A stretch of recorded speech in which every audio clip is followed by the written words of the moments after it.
Let's look at, aid distribution when it comes to disaster in Nigeria. The ideal thing is within 24 hours or 72 hours, relief materials should be distributed. From your observation, what has been the level of response? How fast or slow has it been when it comes to distribution of relief materials to people who have been affected? Yes. I thank you for bringing these questions to me. But I want to assure you that the template is already there. But due to Nigerian human factors, you cannot even say this will happen at this time. And disasters do happen. Sometimes we call it act of God. You don't actually prepare for those disasters. Sometimes it is due to people's negligence.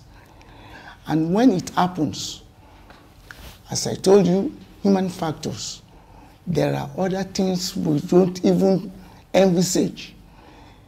We don't even prepare for. So they begin to run here and here, looking for this, looking for that, looking for the man in charge. All these things are disturbing. They don't make things work as it's planned. So you cannot even say directly that relief materials will get to people. On the paper, it's like that. But actualizing it is not so. I will suggest that these relief materials are not just there on paper. They should be manned effectively. Those to distribute them should be, the people should monitor those actualizing this, or implementing what's on paper. Like if you have any disaster, it is not just now. I remember in 2013, relief materials were distributed to states for those who have flooding disasters in their states. But the bureaucratic experience that entails it did not allow these materials to get to us so as to distribute it. We first want to know where those things happen. We begin to look for those who are very close to the beneficiaries. So that you don't just, when you want to give something out, everybody will come. I'm close to this person, I'm related to this one. All these things will make things not work as planned. This is part of it. But in terms of government, they are doing their best. Government personnel or authorities are doing their best. They want these things to do. They want to do as it is planned. But it's not so. Taking things from here to even Obalende here, you don't even know what will happen. What you program that you will do within 2 hours, it will take you another 3-4 hours. Everybody seems to be doing whatever he likes on the road. The same thing goes to everybody in the office. If people are not monitored, if they are not checked. So the issue of these materials getting to the victims, you cannot just say yes, 2 hours, 48 hours, no. But we want to ensure that, we want to make sure that it gets to those people in time. That is what matters most. But that time factor, you cannot guarantee it. Okay, you have given a number of factors that could be responsible for the delay in relief items getting to persons affected when disaster occurs. But let's look at the quality of the material. Does it look like a proper need assessment was done or is usually done when disaster happens to know exactly what the community or affected areas would need from what you're seeing, given the example of the 2013 flood disaster? The first thing that readily comes to mind when people are at the receiving end of any disaster is their welfare. And when you think of their welfare, you think of how will they get the food. The quality of food does not readily comes in. You look at what that area, what they take. And I want to tell you that these things do occur to people who are less privileged. So it takes you no time to realize, for example, if it happens in Lagos and you tell me people living in Ekpetedu, I tell you, okay, they love this, they love this, they love this, give them this food. They take grains, that is rice, beans, and everything. You take it to them, at least get fed. In terms of clothes, I don't necessarily need to go to boutique. So these things comes to mind as first-hand aids does not necessarily means you give them quality something, but not too much lesser quality something. You give them something to just at least give them a sort of relief for that period. Then you come back and say, okay, what do we do? It's like taking people who are displaced to a camp. You see, you don't necessarily build a house at that moment, but they need to sleep somewhere, they need to eat, put something on their table. They just have to keep themselves, to keep the soul going. So you don't talk of quality, too much quality as at that time. You think of giving them relief. Now, what I mean by quality, for instance, food. If you're serving food to people who have been impacted by a disaster, at least it should be food that they can eat and at least be full. Not like the quantity of the food is so small because what was sent to them is not enough to cater for them. You're sending beds to them, for instance, and it's something that an average-sized person cannot lie on and find a bit of comfort while sleeping. Those are the kind of things I refer to, or I'm referring to when I talk about quality. Do give them something of good quality. They do. Yes, I know.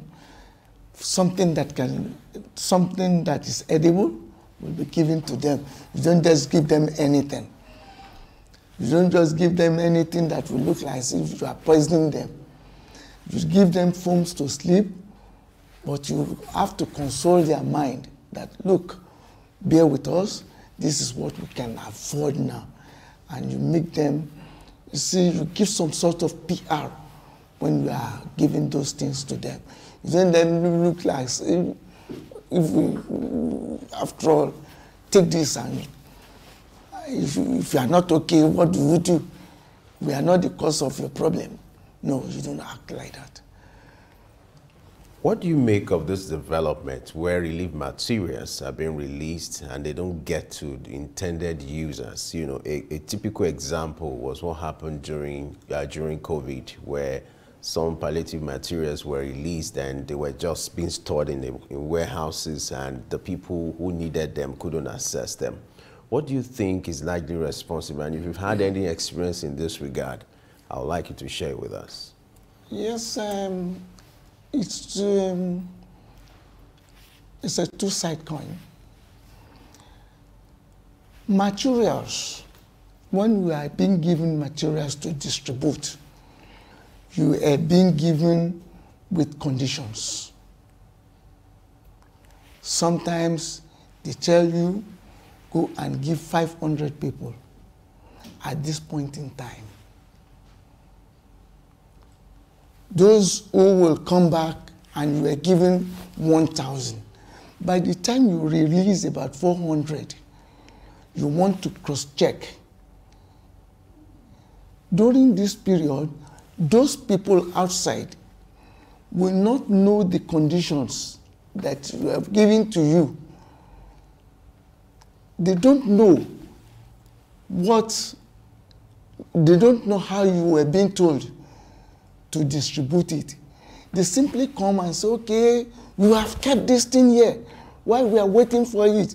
And it is not those people that they should be given. And when you are distributing these palliatives or things, you don't expose it. These boys will come. They will come, hoodlums will come and hijack those things. They don't allow you to go in a manner that will make it, that will secure it for those that are to take it, while protecting your image yourself, because you will account for it. You will account for it. Those people will not know, and they will blow it out of proportion. And the government, of course, will begin to play along with the populace or the people. So it is not a case of putting it. The man putting it there will not take it alone. It's very hard.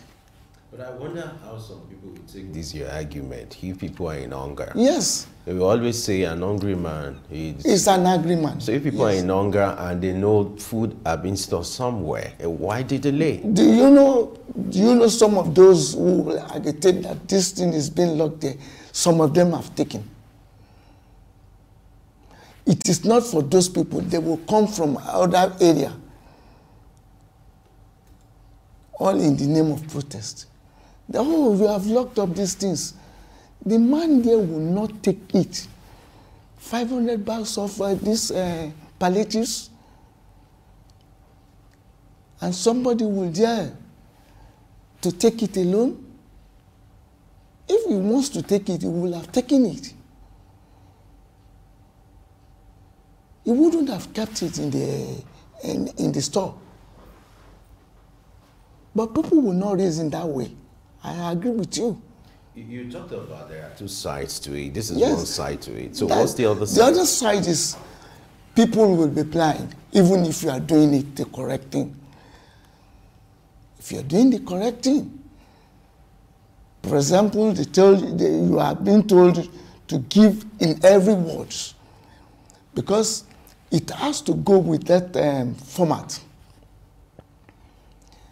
You, as the supervisor in charge at the local government, you are the nearest person to the people. They come, we have wards. For example, we have 20 wards in Lagos Island. 10 in the east here, and the other side 10. They now called, every ward has its own councillor. They call the councillor. In your ward, give us 50 names within the age of 30 to 50, 60 and above. 10 of this. When you sit down and do all these things, they are not there. By the time you call ward A, somebody will just stand up from ward F and stop the whole process. And you will not be able, even the policemen, you will warn them, please don't beat anybody, don't do this, don't do that, don't do this. But you will be doing it. I remember the palliative that was shared at, Kushofe Agboiketu. in a twinkle of eye, they break the store. The boys were carrying it by themselves. Those who, and it was through the CDA. I remember, yes. Those boys began to cut away all those things. Some took 2 bags. They dropped it. They grouped themselves. When they carried it, they were even with machetes. They were with cutlasses, knives. And they were wounding somebody. We see blood coming out. Then we have to stop. Because it will not get to those that are to be given. It won't get there. When somebody will take 3 bags and you can't stop them. When the policeman will say, okay, I can't shoot anybody, I can't beat anybody.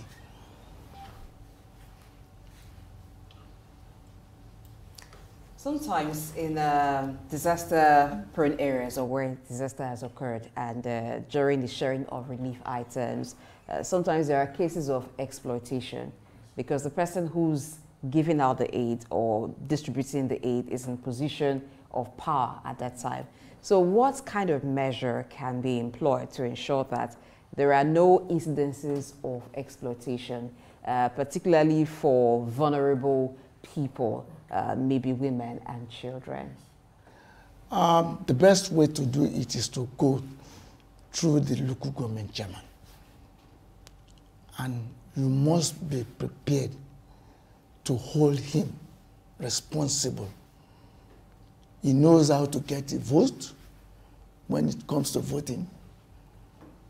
He knows how to go, where to go when he wants to come in. So when there is something of that issue, distribution of things, he should know the way to go about it. It's like inviting a community police to come and handle a community issue. Even without being a police, without being an authority, I know if you are from my area, I know you. I don't need to put this thing outside here before I distribute. In every ward, there are zones. There are zones. We have the political chairman, parties that are there. We have them in each ward. If you have 10 parties, there are 10 chairmen, party chairmen. The local government chairman is here. The supervisors are here. Almost about 13 supervisors. The councillors are there. In each ward, there is 1 councillor for each ward. These palliatives you want to distribute, take it. Let the chairman, the council chairman, be in charge. Let him face his people. Let the chairman face his people. Let him come out. Let him come out with the strategy of distributing it. That even will not even call for any kiosk. If he's found wanting, then you hold him responsible for it. All right. Let's go to your constituency now, which is Lagos Island Yes, now. please. Let's look, the Lagos Island is more or less like a coastal area. Let's look at the issue of flooding. What has been your experience with flooding, and how has the authority been handling issues related to this? Quite interesting. Lagos Island topography is a lowland. A lowland below sea level. And then the authorities have done very well. Part of Lagos Island, 3/4 of Lagos Island was in water.